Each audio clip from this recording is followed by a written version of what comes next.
Kasayan, meron tayong gagawin ng maglalagay ng Night Pro Music. Basahin mo Kasayan at shoutout ko na rin. Shoutout Kasayan Red Tupas. Nag-comment siya sa videong TMX125 paano magkabit ng loud horn o dual horn. Ang comment niya ay paano daw ba i-install ang Night Pro Music na ang stock horn ay depindot tapos ang dual horn ay nasa Night Pro at iisa lang ang pindutan. Ang stock horn at ang dual horn ay walang relay, fuse lang daw at may ilaw. Ang pangalan ng kanyang motor ay TMX125 Alpha. Ito siya Kasayan, ito yung ating Night Pro Music.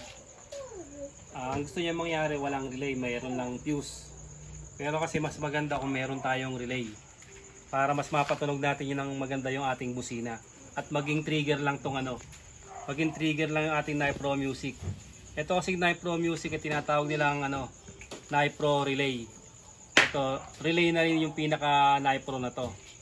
Pero kung gagamitin natin itong relay, tapos lalagay natin sa dual horn, maaaring mas mabilis siyang masira. Kaya nilalagyan natin ng relay para maging trigger lang yung Night Pro Music natin at humaba ang buhay ng ating Night Pro. Hindi kagad siya masira. Ito yung setup natin. Ito yung setup natin ng 3-way switch. Pag maglalagay kayo ng ganito, bali kailangan nyo munang mapanood yung natin, yung video natin na TMX125. Pwede sa stock horn at pwede sa loud horn. Ayan siya.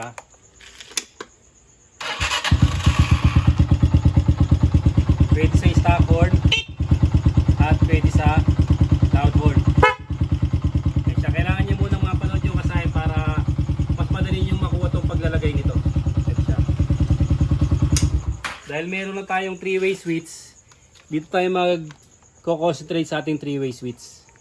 Ito siya ito yung 3-way switch natin. Dito siya didiretso. Dito. Ito yung pinaka 3-way switch natin. Bubuksan natin yan.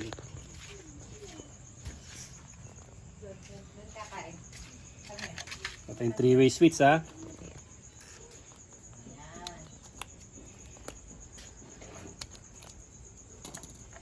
Hanapin natin yung 3-way switch. Diretsuhin natin. Ito yun. Yan. Ito ngayon yung 3-way switch Ngayon, hanapin natin yung positive ng positive ng busina. Ito yun. Ito yung positive ng busina natin Ito. Bali, dito na lang tayo maglalagay ng dito tayo maglalagay ng Night Pro natin. Ito yung Night Pro natin Bawa dito natin sa ipupwesto.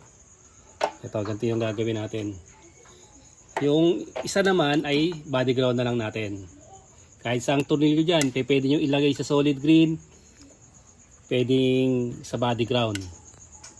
Ito Tatansyahin lang natin kung gaano yung yung haba. Halimbawa, dito natin siya ipupwesto Pupwesto ko para mas madali niya siya makuha.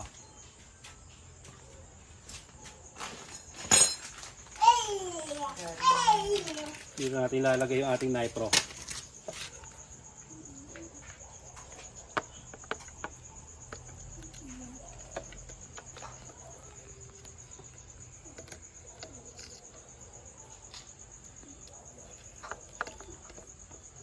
Depende sa gusto nyong gawin na pwede rin naman tong naka-Night Pro yung stock horn at naka-Night Pro yung natin. Yung dual horn kagaya ng ginawa natin sa XRM 110. Pero ang gusto ay stock horn lang yung natin. Stock horn lang yung isang busina. Hindi siya naka-Night Pro. Siya. Pansinin nyo Kasayan, simpleng-simple lang to Umpisa natin sa ground. Ito. Dito tayo naglagay ng ground Yan, body ground. Solid green, pwede rin. Hanapin natin yung yung kulay dilaw. Ito yung negative, yung kulay dilaw Sa iba kulay black Pantayin na lang natin para pantay lang yung haba. Sa iba kulay kulay black yung negative. Dito naman ang negative nito ay kulay yellow. Natuloy na yung ating unahin muna natin yung negative.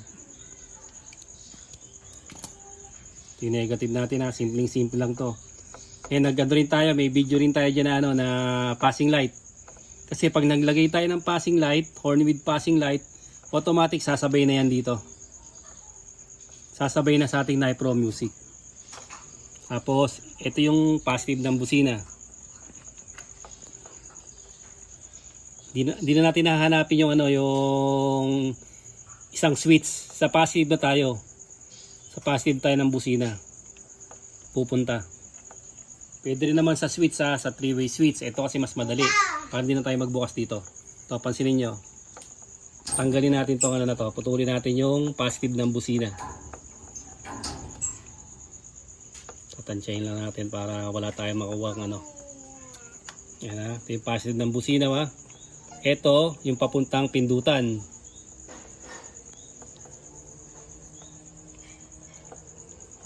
Yung papuntang pindutan, ito yung papuntang busina.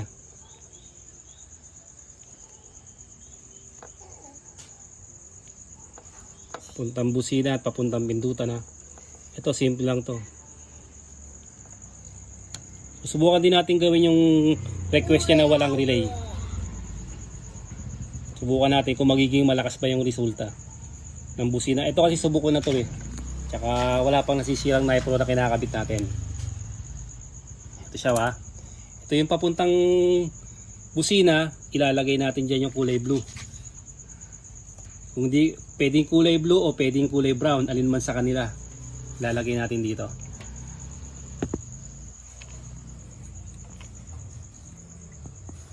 Tapos yung papuntang 3-way switch natin, ilalagay natin dito sa kulay sa kulay red.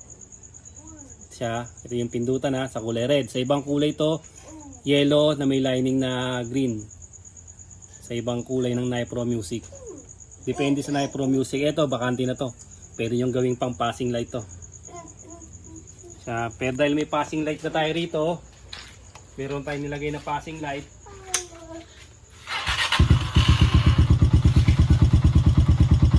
Passing na tayo dyan.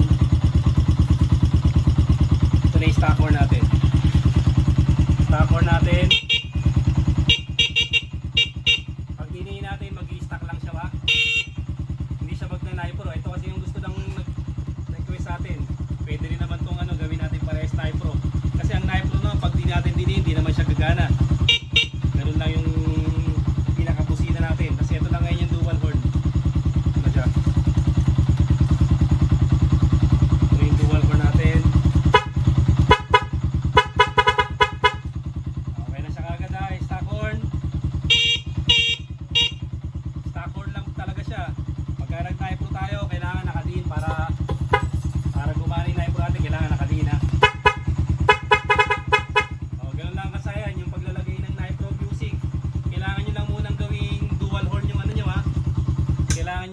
Dual horn na gamit ang 3-way switch, stock horn at saka yung yung dual stock horn at loud horn.